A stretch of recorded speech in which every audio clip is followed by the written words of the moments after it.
Loosen up. Yeah, no, there's a few different ones from Colorado that I've really enjoyed. There's one called Breckenridge. Mm. Um, but I mean, it's kind of cowboy central, so they know how to make a good American whiskey, you know. Yeah, absolutely. I mean, you think so. I mean, it's like it's all rawhide out there and whiskey and barbed wire. I love Colorado. I think it explains why I have so much chest hair. It's because I drink it. Drinking no.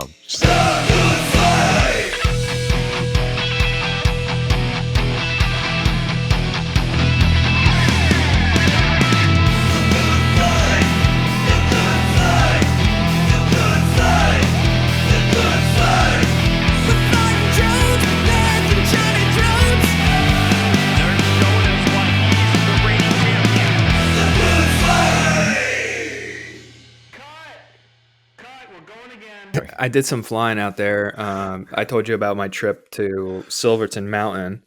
I didn't get to fly the mountain, but I had a hell of a time. I had a lot of fun flying around the town of Silverton, which is really cool. It's if you could imagine a Colorado town like in your fantasy without maybe visiting the state, without going to Denver, and you imagine this town that used to be basically a mill town with one main street running down, and there's saloons on the left and right. No stoplight. No stoplight. That's Silverton, Colorado. That's awesome. Yeah. Is that where the like 100-mile race starts? No, that's something else. Just after we left, like 2 weeks after we left, they had this race, which is an annual thing where skiers are towed behind these like race horses through Main Street, and they do these like crazy freestyle jumps and stuff, and everyone's drinking and having a good time. I think it might be worth a trip back there just to see that, because that's nuts. That'd be fun to film too. Yeah, like, why not? Whether with drones or with we'll cameras. We'll do it with the drones. Yeah. Actually, have you ever dealt with like animals whilst filming with drones? Yeah, like horses, for example. I have filmed horses for like this in Miami. There's this race called the Pegasus Horse Race, so we were actually like part of the horse race. Have you heard of the Pegasus World Cup? No. Are you into horse racing? No. So me neither. Sorry. I live like 2 hours from Kentucky, so I should be, but not. So it's from the Kentucky Derby anyway. It's not the Pegasus Horse Race is a new race, but within like 2 years they become, supposedly their trademark is we're like the wealthiest horse race in the world. So they're giving away purses, huge prizes, and they're up there with like the Preakness now, I think, and stuff like that. But I had a job where we were filming the horse race for, and this is just like normal, like around in an oval with little jockeys on them, and but it's like that, but Miami style, So you get the Lamborghinis and everybody comes out of the woodwork and it's like basically lots of vapes. Lots of vapes, lots of partying, and but we have an amazing shot that we were able to capture with an Inspire 2. It was like, you know what I did? I edited the footage to the sound of what's that? That there's like some classic horse movie. I like ripped it. Seabiscuit. I took the soundtrack of like the final scene from Seabiscuit, and we were shooting at 4K 60 frames per second, so I was able to like slow it down. And it was like amazing. And you know what? You didn't even realize until you watched it slowed down that like the front horse has this like 3-foot long tongue hanging out the side of his mouth, and it's like flopping up and down. And it's really cool stuff. I'll have to like show you it. Maybe I'll post it or something. But so my question though, like ended up coming back to like, is there like anything that you have, like, do the animals care? The horses, I think those guys are so like, trained on going fast. So, and they're surrounded by, tons of distractions. So they didn't care. I mean, I've flown around definitely animals that care for sure. Birds, obviously, like seagulls, actually, believe it or not, for me, in my experiences, are the most scary to fly around because you get one. They kind of dive bomb it, right? Yeah, dive bomb. You get one seagull start squawking, making noise, and the next thing you know, there's 3, and then there's 4, and then there's 50 of Mine, them, mine, mine, mine, and then you got to land. mine. Yeah, I've like we've Yeah. aborted shoots because of seagulls more than any other Jeez. bird. So That's crazy. osprey, Huh. first off, I'm not going out there trying to like harass these things. I know there's some incredible footage out there that we've seen, like with drones flying next to the birds and Yeah. some. I've got a couple cool shots. Yeah. But I don't advocate going out there and harassing it. It's just, if anything, though, it's like training, right? It's like we're not going to kill this thing, so at least like give it a little exercise. It's like training day. It's free, It's no better than like when you drive down the highway. Like I had this commute for a couple years where I was driving through like just 30 minutes through like the most like back road kinds of roads that you can imagine Right. through cornfields. And like probably 3 times a week we'd smash a bird. And like there's just something about that road where like I've never hit a bird other than that, but like on this commute like 3 times a week you just be going along, I'll say just go boom. You're like, What oh, kind of shoot. birds? Like So geese or like little Tweety birds, Right. like just little guys. But it was, so like I feel like my car is a lot more dangerous to birds than my drone is. Yeah. And then like even if I do like end up chasing some birds, just get that like slow-mo like planet Earth shot, like it's just like I can do it for about 2 seconds and I'm like, oh, I feel bad, and I pull away. Yeah, you gotta. That's good, there. You passed the psychotic test. You don't want to harass animals Yeah. and Well, cause harm. a really good psychotic would be able to convince you that I'm not. So Okay. So yeah. Anyway, welcome to the Good Flight Podcast. It's I'm your host Paul Nurkala, along with my other co-host, my exclusive co-host, John Graham, and we're here back with episode 2. Yeah. It's crazy. Episode 2, and you know what I heard? No. That that's the only episode that we'll have live. I already heard that we're making some people upset. So it's like, if you're not pissing people off, you're not doing it right. Is that the truth, or is that something they just say on I the think internet? it sounds like something someone psychotic would say. Well, yeah. Do you want to talk about that a little bit again? no, or? I think it's good. I think it's good feedback, and thank you everybody for, first off, just the great inspiration. A lot of my friends and family are really excited about what we're doing, and thank you so much for that support. And everyone on YouTube, that was really cool to do that premiere and be able to chat with your fans and kind of meet everybody, but just like answer some questions. And it was really interactive experience. I liked it. So yeah, like so when we put episode 1 live, we did the YouTube premiere, which is like basically it live streams it so everybody can watch it at the same time, and then we can all kind of chat back and forth. So people were asking questions and giving feedback, lots of good reactions to the stories and all that stuff. So it was a good time. Yeah, absolutely. Yeah, so it's been really good, and I think that I'm looking forward to the future episodes, like even more so. So what are we going to be talking about today? What's on the schedule here?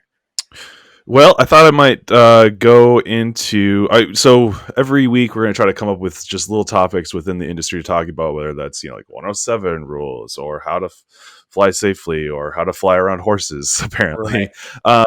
But this week I had an interesting experience with DJI or digital FPV systems that enabled some shots that I don't think I could have gotten with analog. So I thought it would be interesting to talk about like the difference and the benefits of choosing analog or digital for like FPV shots, and potentially even bigger platforms depending on what we've played with those on like a Inspire or a heavy lift. So yeah, what are your thoughts? Have you tried DJI? I think you have. I think you have it set up. I do. Yeah, I jumped on board the digital revolution, as I think of it now. I guess like October. So Okay. November. When did this actually come out? Because it's almost been out now for what was the launch? It was almost a year coming up. I remember seeing some prototypes about a year ago. Yeah. and then like shortly after that, it was out. But Yeah, yeah, so that's I was able to. I mean, I have DJI products. The DJI FPV system is by far not my first DJI product. So when they launched, when they even announced this, I was excited. But also invested in like Fat Shark HDOs and like everyone else in the hobby and I had hundreds, if not thousands, of dollars in other equipment that probably wasn't going to be compatible when I heard about the launch. So I wasn't yeah. like launch like out the door, give me my DJI stuff. I waited a little bit, and I actually remember seeing one of your videos about talking about how you fell in love with like FPV Mhm. all over again because of this DJI digital FPV system. So actually think that's probably I bought it because of you, Eric. You told me to buy it. Oh, did you use an affiliate link at least? What is that? I don't know what that is. Tell me what that is. Okay.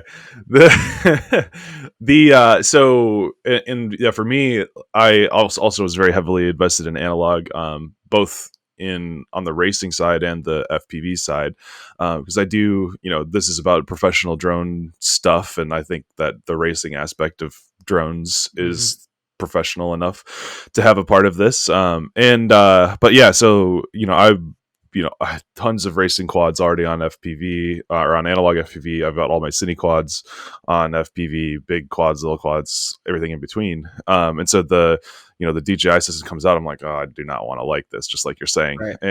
But I tried it, and I think so. So I got my system right before I went to Puerto Rico. I went to Puerto Rico with Jet, Mm. and a company called Loopland. They're kind of starting up like what's going to be like an action sports resort. It's pretty sick. Okay. And I was flying through.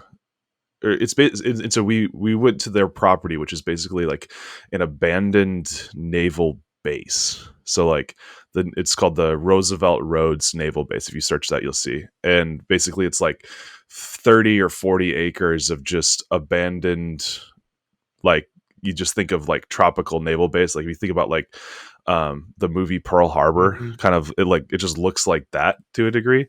And it's just open range, so we can go fly wherever we want. And because it's a hurricane place, hurricane capable, as well as earthquakes, the all of the buildings are like freaking 4 feet thick concrete, and not reflective, and super RF absorbent. And this was like the first time that I was playing around with the DJI system, and I would go up with an analog quad, and I would immediately lose video on the other side of these walls. And I would take the DJI system, and I'd be able to fly through these buildings, like 4 buildings over, and it would still be punching through on equivalent like milliwatt output. And it was just like, holy crap. So like for me, the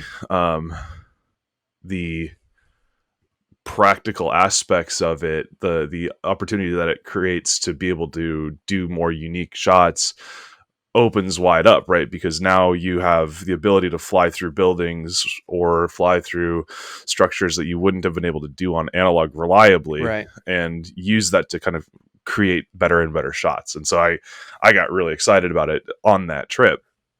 And just like last week, I went and shot at the Indianapolis Motor Speedway, and it's essentially just it's a massive car racing stadium. The track is 2.5 miles long, and down the main straight, that's the 4-1 straight, it's just lined with metal bleachers, like literally 3/4 of a mile of metal bleachers on both sides. And then there's tunnels that go underneath the racetrack to give access to the infield. And so I flew all the way down, turn, or the 4-1 straight. Like, so I'm out 3/4 of a mile Which would be, inside of yeah, this. at that range on Yeah, an analog system, you would be seeing snow right there. in such a high multipathing Right. environment. Yeah.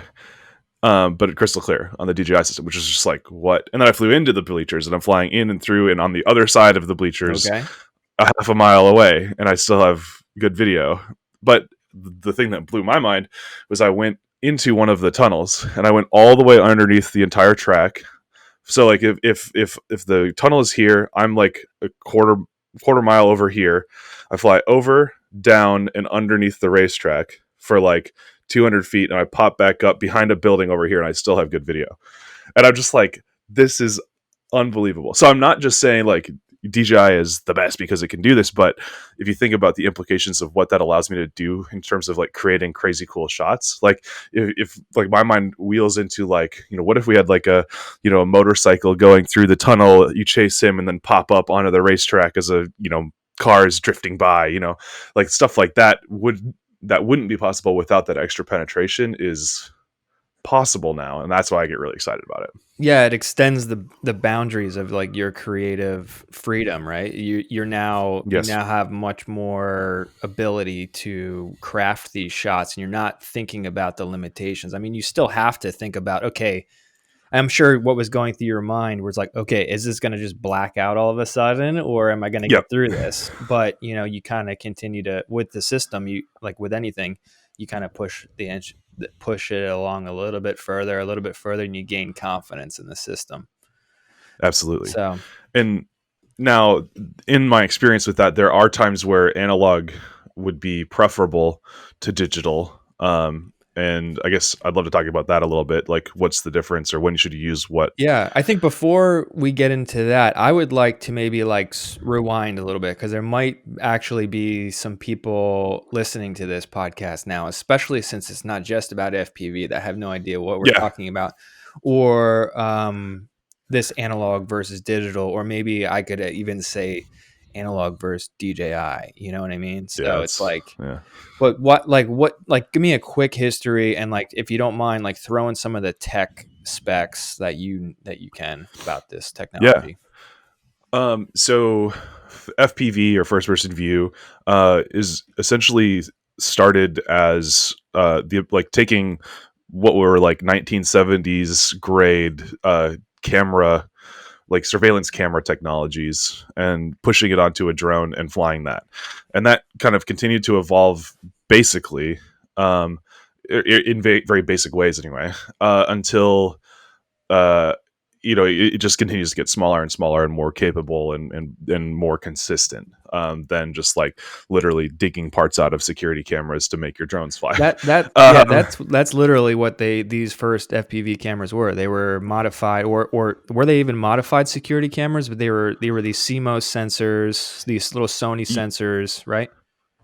Yeah, I think in the very beginning, like they were actually just taking apart cameras, and then eventually, like like Chinese companies started putting it out like as modules. Like, so here's just the lens and camera system for this camera without like the big hard case that goes on the wall or whatever.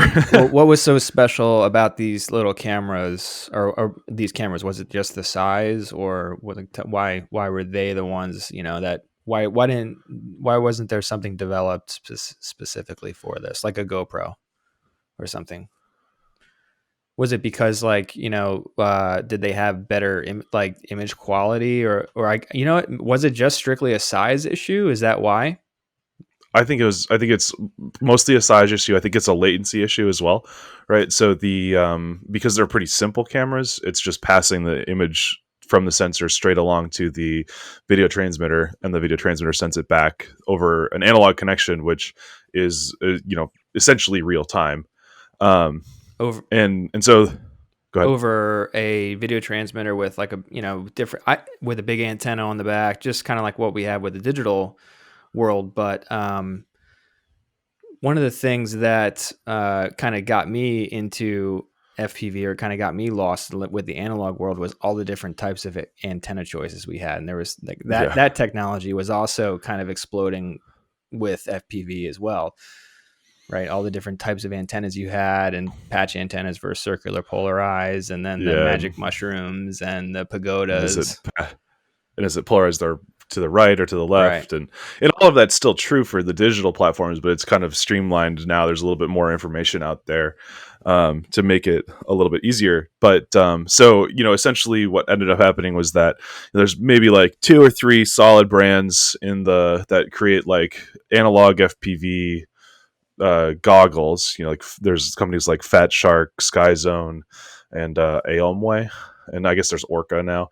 And then there have been attempts at digital FPV systems, but they've been either unreliable or too latent, meaning like the connection between from glass to glass was a very long delay compared to what analog was. And there still is a little bit of that in the digital world, that I can address in a second. But so now there's basically the two main channels of thought, which is the DJI digital FPV system. Nothing else has come anywhere close to that yet. And then there's the analog system, which is basically Fat Shark and Orca. And maybe Sky Zone is in that fight a little bit.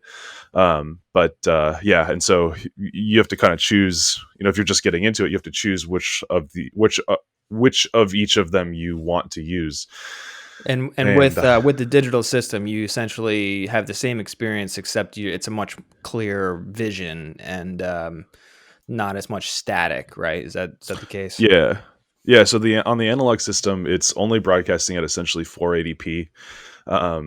Actually, it might be more like 480i, but it's a much lower resolution, more granular kind of image, right. And it breaks up. So like as you go in and out of signal, your reception lowers or drops, kind of like on old TV antennas where you kind of have to tune them. Like it's that same kind of technology. But the benefit is that the glass latency is extremely low. Okay. Which makes it a very ideal thing for racers, for example. So when I race drones, still use analog systems, even though the video quality is a little bit worse. The connection, the analog latency is significantly lower, to the point where I can navigate a course faster as a result. Interesting, because for me, when I started trying first off, just to clarify to like everybody listening and watching, I am not a very good racer. I mean, I can hit a gate or 3 in a row, 4 in a row, but next thing you know, I'm like in the dirt trying to recover my quad. So racing for me is incredibly challenging. So props to you, pun intended, I guess. Yeah, of course. So yeah, my personal priority is not, I don't like share that, that same type of desire to have zero latency. So for me, I didn't even really notice a difference when I switched to the DJI system, and and it's very minute. But like when I first got a hold of the system, I took it to a racetrack. We have like a permanent track here in Indianapolis, and I flew like 20 batteries on, 100 laps on analog, and I flew 100 laps on digital, and I timed every single lap, and made sure that I had accurate data for both things. And for what was a 20-second lap, I would almost always be a half to 3/4 of a second slower on the DJI system. Wow. Which on otherwise identical quads, which is huge in racing terms. That's winner or third place at this point now at DRL. Yeah, exactly. So it was, if everyone is flying the same system, I'm totally on board, because that makes for really fun spec racing. But if I'm looking at being, before ever having taken off, 3/4 of a second slower, it's a non-starter, right? I've got to go for the analog system. So for DRL, you guys are still using analog systems today? Yep. Okay. Yeah. We have super highly customized analog systems for the drone racing league, but they are still analog technically. Yeah. Right. Yeah. Because like most things in DRL, there's a lot of proprietary technology happening with that drone, right? That's not something you can get off the shelf, is it yet? Yeah. I mean, you actually talk to DRL, and they don't call themselves like a racing company or an entertainment company. They call themselves a technology company. So they're actually putting in the work and developing these platforms to be able to do what they do, fly through a whole stadium, or, around buildings in Arizona deserts. Like, it's pretty nuts. Wow. Yeah. Is any of that technology ever trickle out to the consumer market, or are they kind of just focused on their core business, which is the technology, which is basically powering an entertainment platform? Is that right? Or how about this? Let's get Nick Korbashevsky or Ryan Gurry, the CEO and technology guy, in on here, and we'll ask them that question ourselves, because I'm not totally sure. Okay. I'm not totally sure what their plans are. Yeah, that's cool, because I'm sure a lot of people like me would love to have and share some of that technology on my drone that to make my job easier to do the same thing that the DJI system has done for us, which is basically unlock our Yeah. creative potential, right? We all just want to do Oh. these like magical shots for but it just makes our jobs easier at the end of the day. Maybe makes us a little bit faster if you're NERC. But Well, it's about that connection, about being in control. By having more predictable information, you can be safer, you can be more consistent. Like all of that's really important. So I think you know, pursuing the betterment of technology is beneficial for so everybody. your so Absolutely. your latest race build, what kind of system do you put in there? And so I put an analog system. It's a RunCam Racer 3 is the camera. Then there's the video transmitter, which is a TBS Unify Pro 32. Mm-hmm. And then the antenna I use is a True RC Singularity, I think.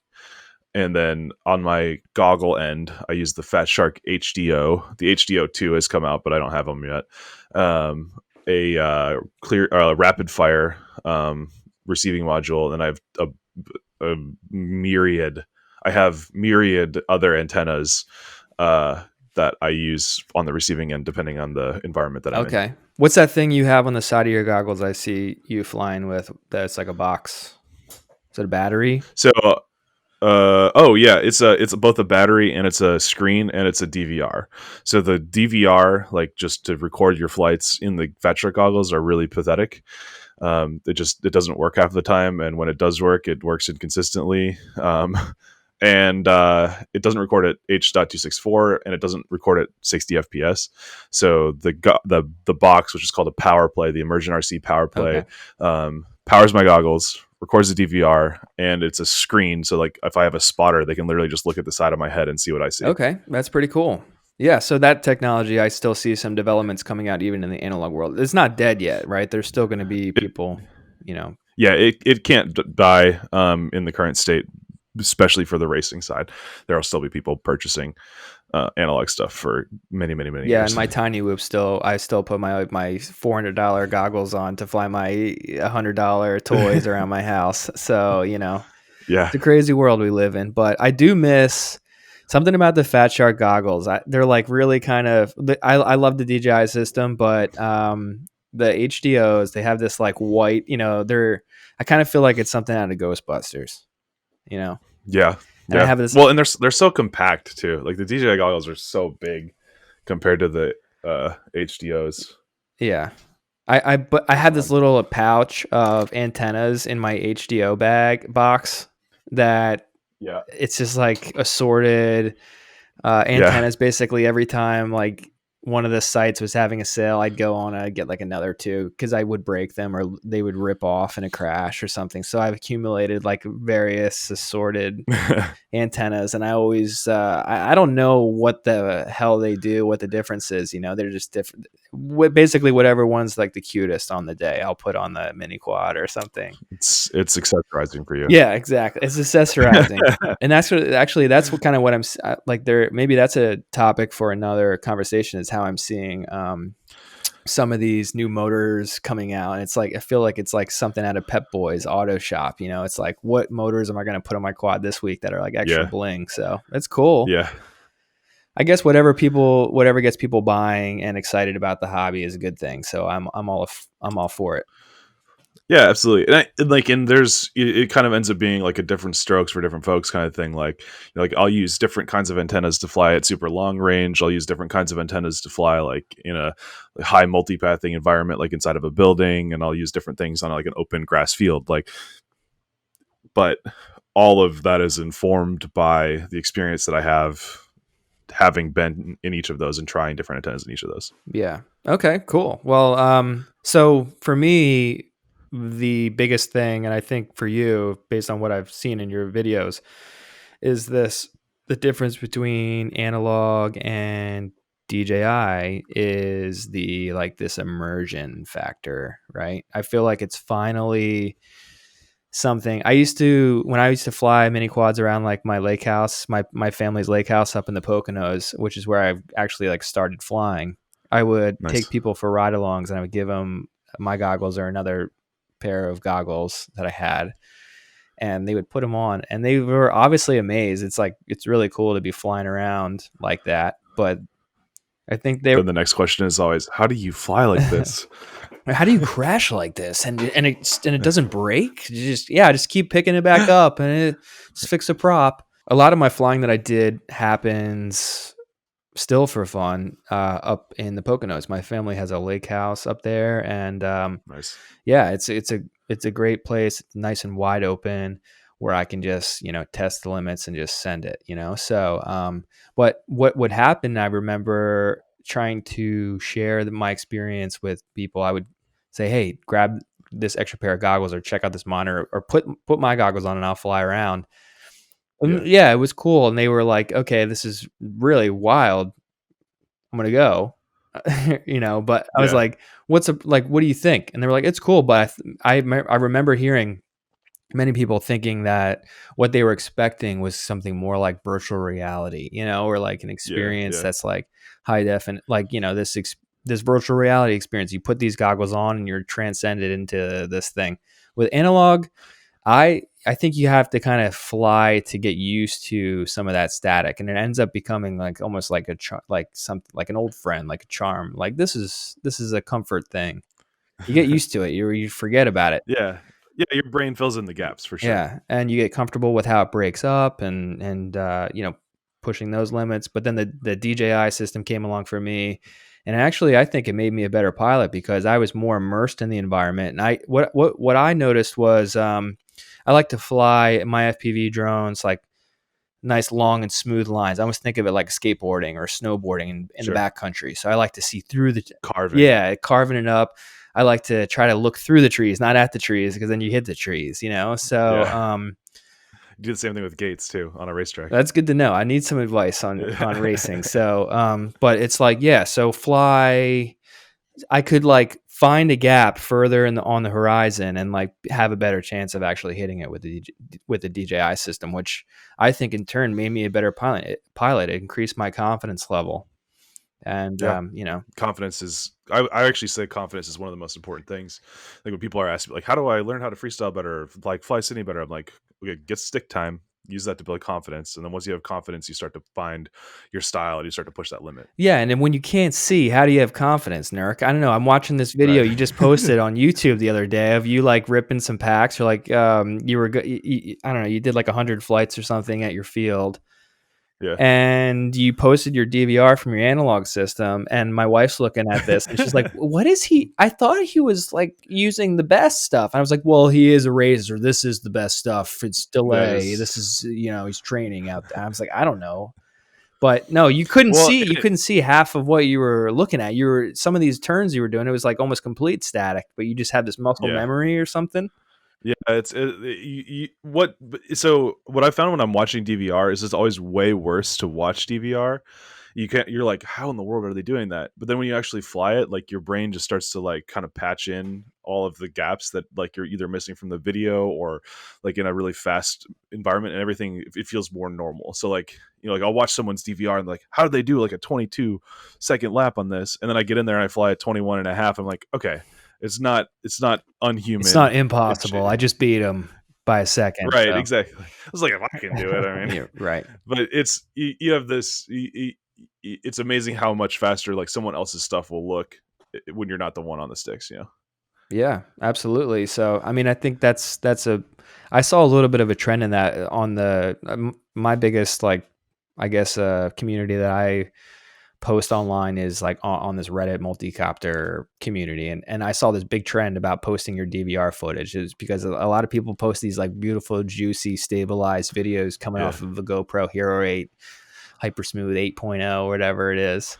But like, honestly, it said something when you can see what the pilot went through, that very moment to make those moves. And so people are posting DVR footage for a while, which was pretty cool. And also, Yeah. it's a lot faster to edit, right? You just put it in there and post it online, you're done. Yeah.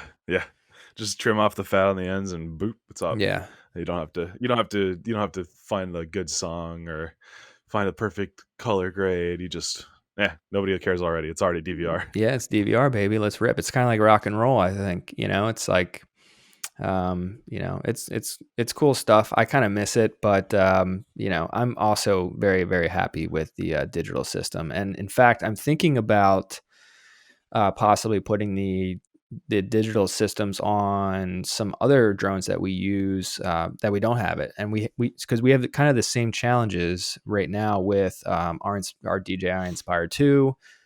We Yeah, have some challenges with definitely with the heavy lift system where we use an analog system still. So right.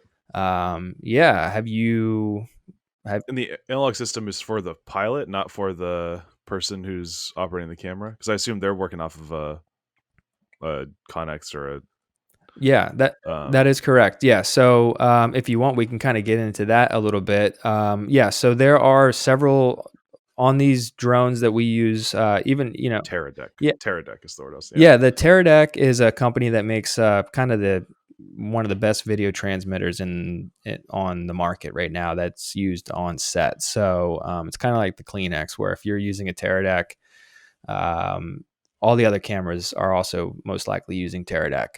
Mhm. They make video transmitters. They recently just acquired RT Motion, I think. So now they make some follow focus units. They make some really good products, but they're really, really expensive. Yeah.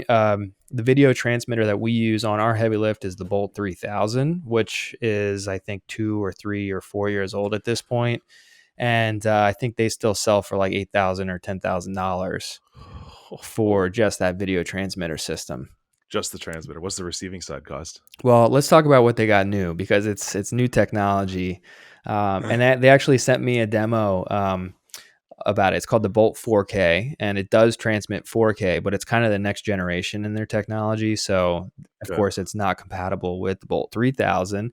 You need to buy a course whole not. new system. So, we use on set, we use the camera, which, this video transmitter is capable of transmitting video up to, several thousand feet uncompressed. Uh, Sometimes, most of the time, we fly at 720 or 1080. The Bolt Yep. 4K can transmit up to 4K resolution, Yep. up to, I think, 5,000 feet or 10,000 feet.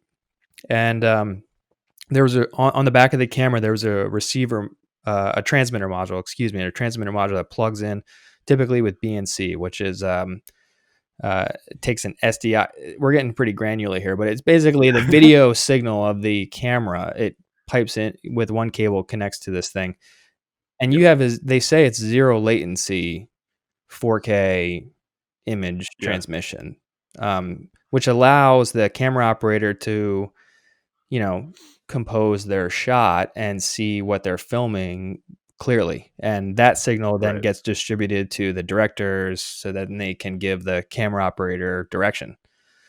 Yeah, and maybe the one AC is pulling focus from somewhere else, and Yeah, so they need that high definition to be able to see if what they're shooting is actually in focus. So most of yeah, the time when we're flying drones, the lens is set to infinity, but there are many, many times, especially in low light scenarios where you are shooting, your lens is set to wide open. So there's a really shallow depth of field. And the first AC, which is one of the most important jobs in the camera department, has to nail that focus. If it's soft, your shot is not going to be used. And it's yeah, hard to tell if it's soft, especially when you might have intermittent transmission issues.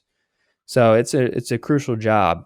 The Bolt 4K coming in. What do you think? How much do you think the Bolt 4K costs? if the 3000 is only or is 8 to 10, the 4K I would guess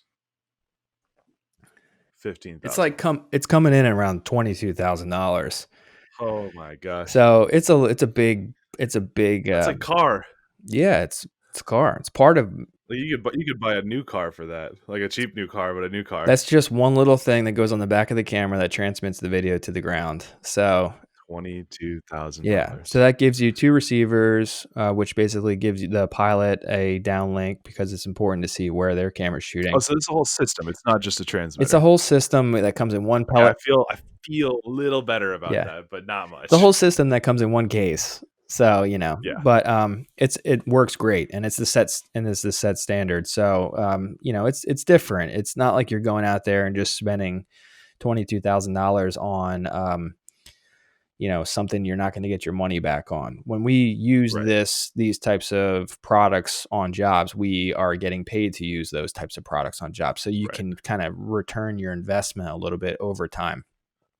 So, like, when you build a quote out for a client, you include a gear rental fee, Right. and that rental fee is kind of like, you aim to pay it back in a certain number of gigs Right. or something like Yeah, that, right? actually, yeah, most everything on set is rented. So even like the chairs that the directors are sitting in are rented from somebody. So it's a whole industry, and there's a whole economies behind that.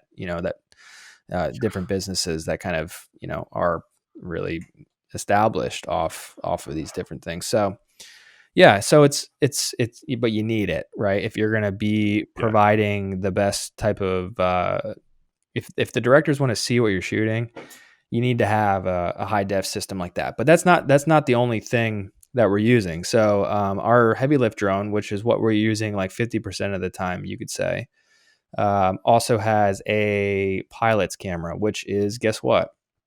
It's analog. yeah, it's a Fox tier, or I think it's a Run Cam Yeah. analog camera that's strapped onto a. I don't even think it's a TBS like Unify Pro thing that I Yeah, have. it's probably just like a bus cam Yeah, and, it's like, not very good. dip switches on it, like, really old No, it's school. not very good. So the pilot actually has a hard time seeing what's happening, and when you're piloting, a very expensive drone through a lot of times, yeah, $140,000 of drone. and we're flying through trees and things like that. That's why, our vision is obviously incredibly crucial. So imagine like Yeah, the confidence that you would have switching to DJI in that system. So yeah. What you typically would fly a heavy lift system line of sight and let the cam up more like just like you have the analog or the video for like a reference more than anything, right? yeah, you definitely know exactly where you're gonna fly before you do it, and that means you're scouting the location so you know where any obstructions are potentially or hazards are going to be coming from, which Mhm. could be tree branches or a lot of times power lines. Um, You mean you're not just out freestyling your Ari? I mean, sometimes you are. So, I mean, I'm not going to say never. So it's like, yeah. So it actually, especially after you get the shot quickly, and there's like Yeah. still a few minutes left to play Like, around, let's quote try this. unquote. Yeah, the director's like, Oh god. yeah, now send it way over there to that forest line, and yeah, and boom down as we come across the field, and get nice and low, even lower, and that's that's a challenge. So we Yeah. have to, yeah. So to answer your question, the pilot's responsibility is to focus just on flying that thing and Yes. not, and keeping it clean, keeping it out of the dirt and safely. Yeah. The Yeah. camera operator and the way we work, the way I work, and most people I think at this level work is the camera operator is designing the shot along with the director, listening to what they want, then translating Mm. that information to the pilot, which can then relay back to the camera operator, say, hey, this is something I can do. Copy that, Ghost Rider. We're moving it, or say, hey, no, there's like a tree right there. I cannot do that. And then, Yeah. we give that information back to the director to say, so it's just this constant communication that happens. Nonetheless, we're doing it on analog video where, it would be So nice. your communication with your camera operator is good, but your communication with the drone is maybe lackluster. Right. So, and another technology too, which I'll kind of cover pretty quickly, is DJI's other technology they call Lightbridge. So, Yeah. Lightbridge 2, I think, is the latest that we're working with, which is essentially another video transmitter that is built into a lot of the DJI heavy lift drones. But Yeah. the quality behind these Lightbridge cameras is like, feels like analog at this point. For some reason, I feel like it's getting worse. Really? Maybe the DJI systems are getting, like, the HD system is getting better. So I think it's worse, but it's not good either. So Hmm. yeah, so I think some of our upcoming mods is like, yeah, why not just like pipe these, these fancy $170, Yeah, high definition FPV systems onto these drones, because I think it'll make our jobs a lot easier. So yeah, absolutely.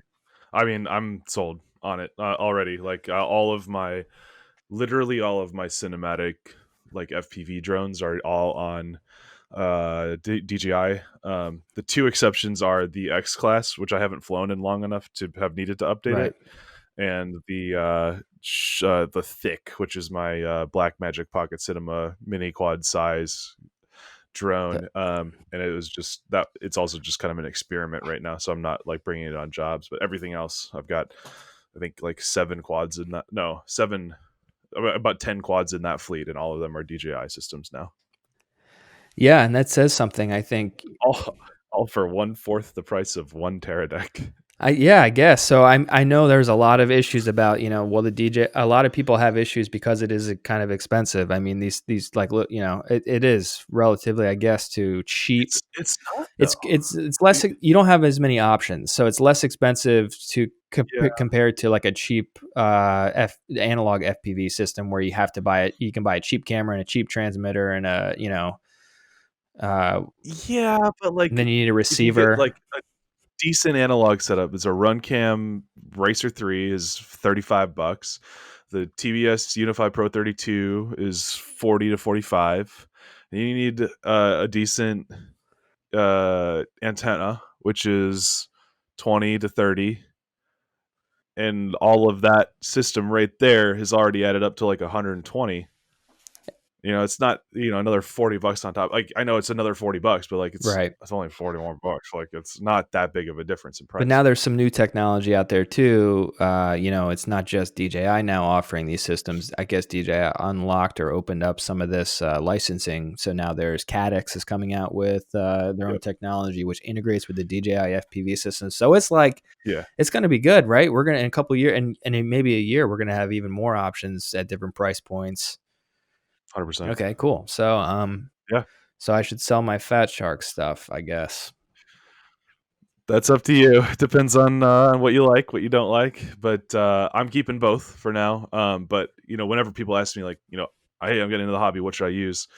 I just kind of give them a quick quiz, like, what do you want to do with it? Are you going to be racing? Are you going to be freestyling? Are you long ranging? And then I kind of build my recommendation for that. And if you're in it for racing, you probably want some Fat Sharks. If you're in it for just freestyle and exclusively freestyle, I don't know. I have a hard time saying that you should get analog. Let me tell you something, Nurk. You remember last episode I told you I never sold. I still have my original drone, my Phantom 2. Yeah. I don't sell my drone stuff. Okay, it's like going in some Oh, museum okay. That's the somewhere joke. one day where you know.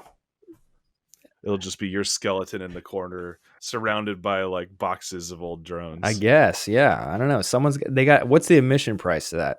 It's not going to be much, but maybe I'll make my money back that day. No, You have to bring like a broken prop and throw it in the I pile. have a hard time selling stuff, especially when it Yeah, me says too. used as my stuff tends to be. So, but yeah, so you know what? There's always reasons to kind of keep something around. I have seen some really, really cool and interesting uses of FPV technology, mostly analog, uh, recently, or in my, what is the craziest thing that you have seen someone attach an FPV camera to? Not, I mean, maybe it is a drone, considering you use some crazy drones, but I'm talking, you know, normal life stuff or non-drone related things.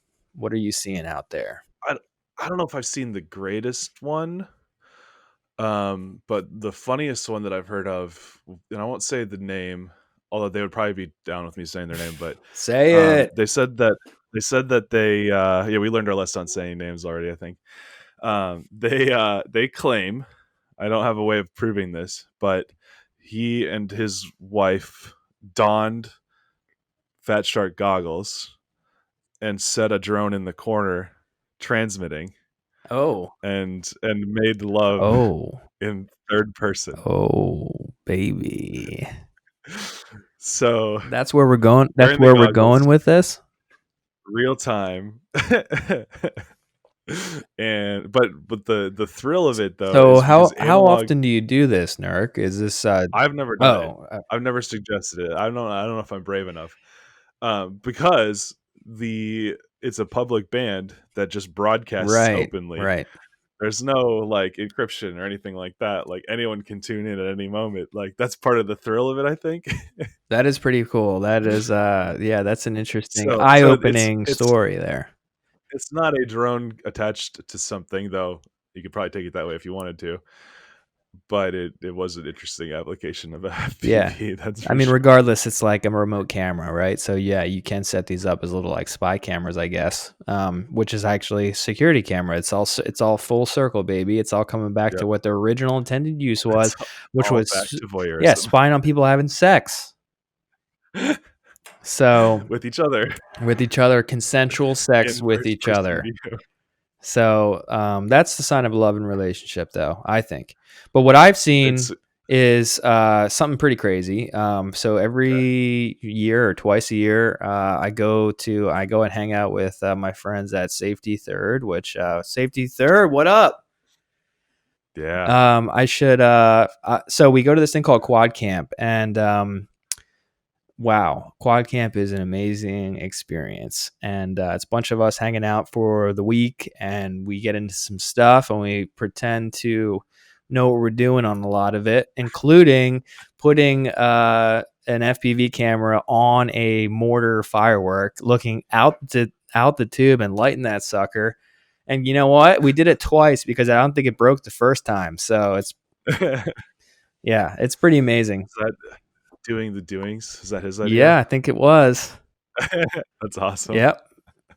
I I what I I wanna think Mike see is Dornish had a hand in there too. of course. Yeah, I think he's a couple little pyromaniacs in that group for sure Well, I wanna see, like, them, like, launch, like, a tiny whoop and have the tiny whoop detach at the top and fly away from the from the firework. mortar. So, next quad camp, Yeah, go ahead and do that. I think I actually just scheduled something over top of this year's quad camp because it's because during quarantine, most likely. yeah, I think we had to move some stuff around to make it. But you know what? I have no doubt that it's going to come back like with a vengeance, like most Yeah. things. Oh, yeah. So I definitely wanna come the next time if I can get an invite from you East yeah, come Coasters. on out, man. It's all inclusive thing. So people are setting up people are sleeping in hammocks and RVs, and if you want to stay in that house, you're more than welcome to. But that is not where I stay actually. You know what's funny? That lake house I was telling you about that I fly at, by happenstance, Yeah, it is only like 5 miles away from this place. So I'm staying with you. Sounds yeah, fun. come on over, man. Come on over. We can do some live in person interviews at the like, Quad Camp Yeah, House for the I think podcast. that's a great idea. It's gonna have to probably be like a different. It'll be like a Woodstock style theme. You know, if anything, it's like the Yeah. Woodstock of drones. I think is like what Quad Camp is. Yep. So I might give that to IO though, the Woodstock. okay, tell me about So that. maybe IO becomes the Coachella because there's probably more drug use. Yeah, yeah. Tell me more about that. What is that? So the IO is the International Open, and it's been like I think we've done it 3 years now. It's hosted by Multi GP and it's hosted at the Academy of Model Aeronautics headquarters, which is actually like 45 minutes from me here in Muncie, Indiana. And I think it's the biggest like FPV festival. It usually runs from like a Wednesday to a Sunday. Like 200 to 250 people will show up, RVs, tents, hotels, and then they set up like 9 tracks and a freestyle zone. And so like there's different, like you can fly the micro track or the X class track or the team Oh track or yeah, the World Cup track, and there's all sorts of different stuff going on. And then there's a freestyle zone, and everybody brings out like their four-wheelers and ATVs and all this stuff. And like eventually, we're waiting for the drone race to start because drone races are always delayed, and like 18 different kinds of off-road vehicles are like chasing each other around the drone track, like and stuff like that.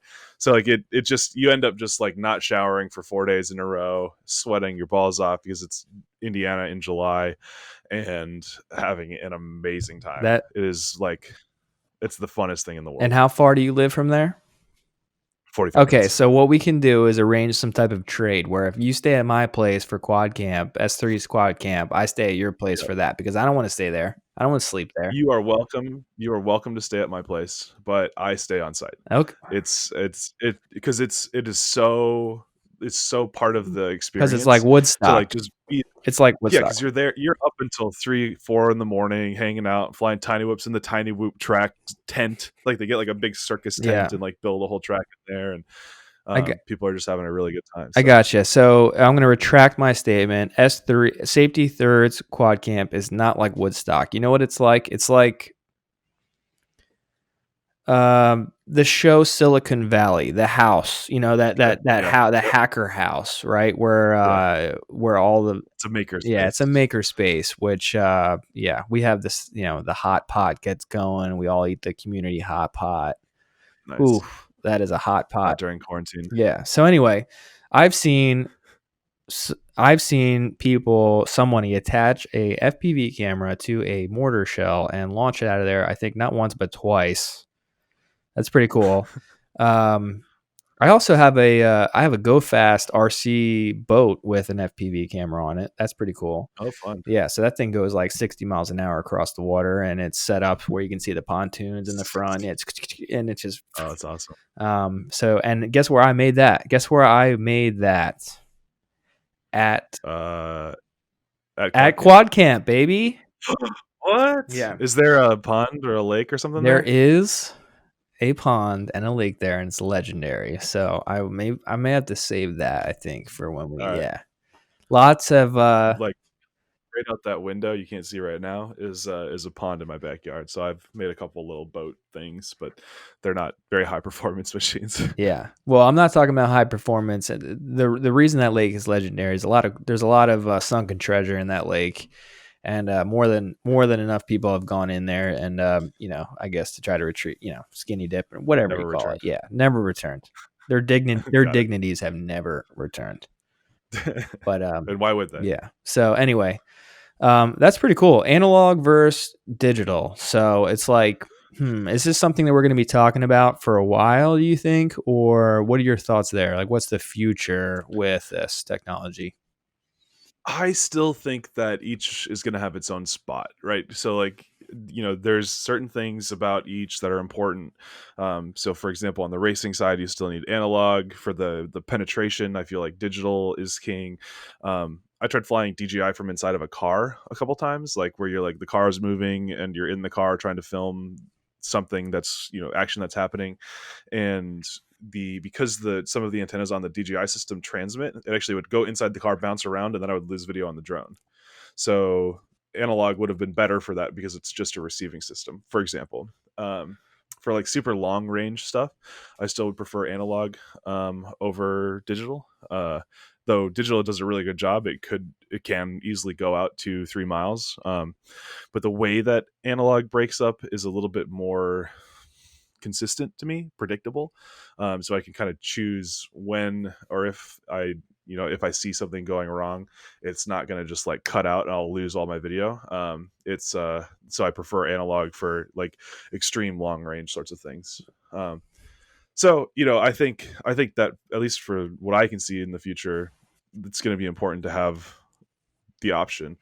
Maybe eventually the digital system will be able to take over, or maybe analog will suddenly make a resurgence. I don't know, but I think right now the vast majority of things are looking more digital, with kind of the more hobby aspects remaining analog. Yeah, and these digital systems are, I guess, more accessible now. I mean, before when they didn't exist, yeah, there was no debate, but now reality, What? yeah. So more and more options are coming out. There's continuous developments in that technology from multiple manufacturers, not just DJI.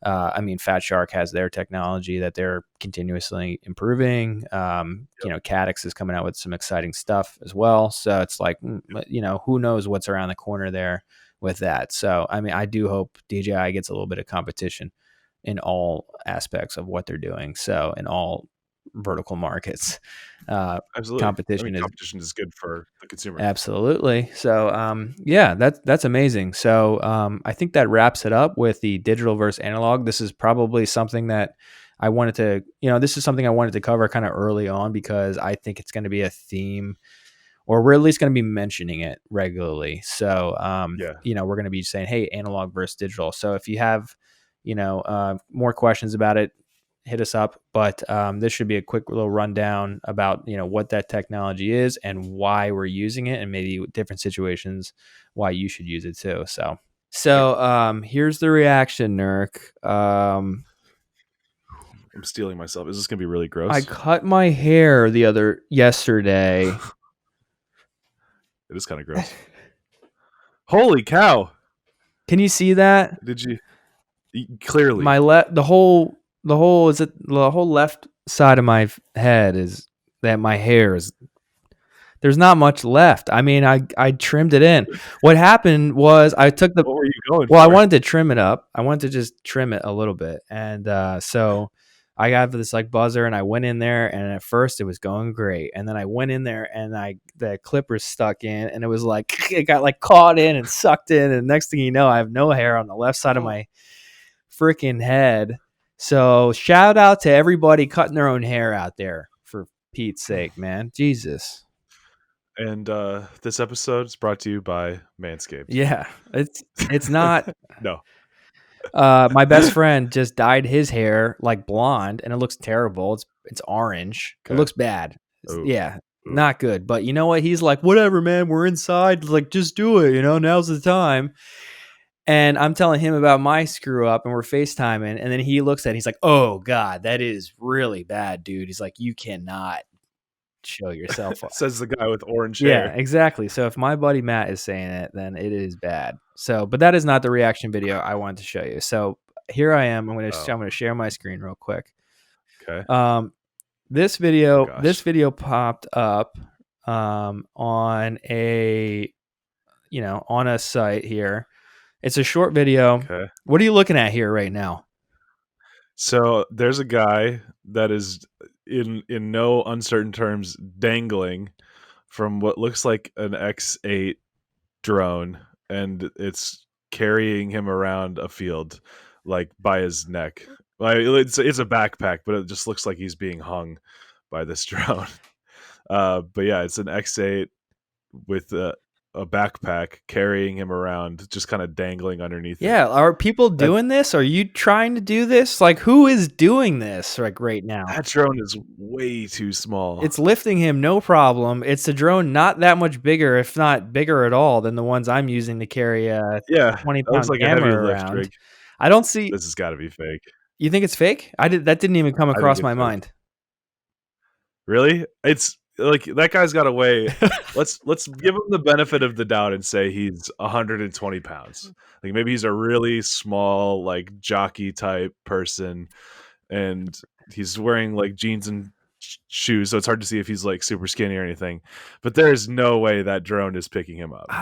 Man, I see. That's the thing. I wasn't even thinking that this could be fake, because I don't know, man. My freaking tiny whoop rips now, so who knows with motor technologies what could be happening.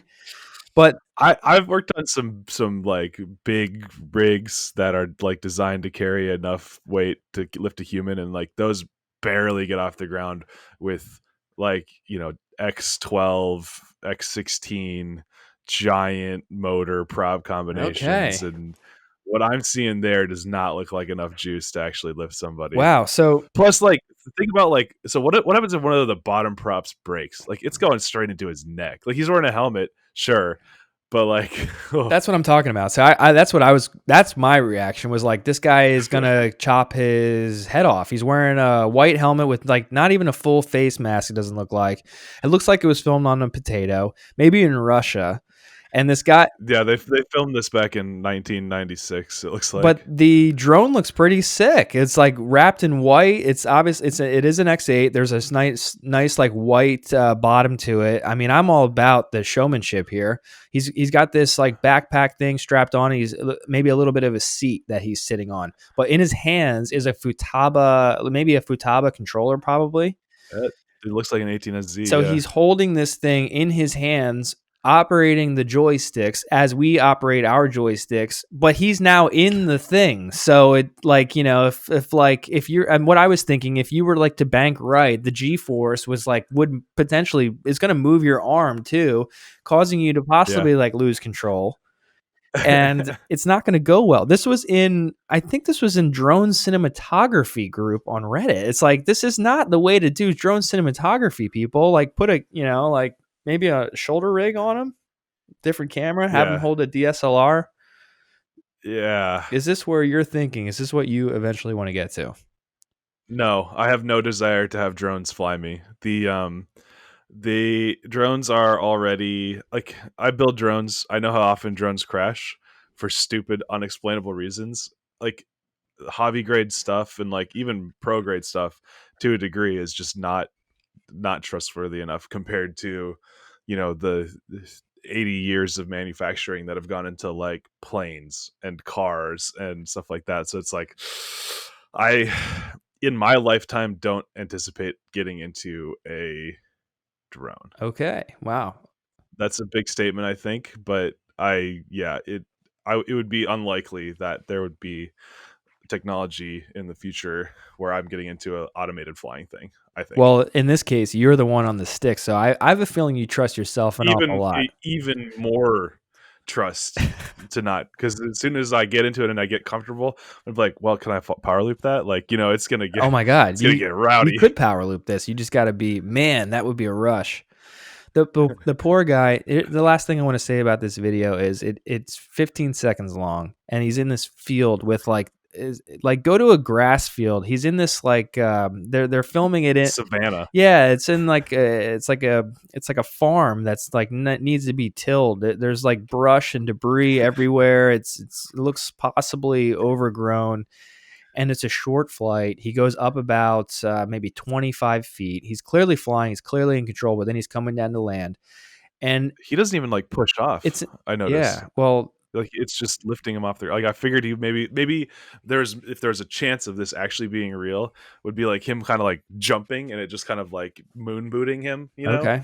And because he really just like he's only flying for 15 seconds, right? So he's just kind of like getting a quick hover and landing over somewhere else. Like so, I kind of thought like maybe it's like moon booting him, where it's just kind of like reducing his weight to 10 pounds and he's just jumping. But no, that's he's not jumping; it's lifting him off the So you ground. think this is fake?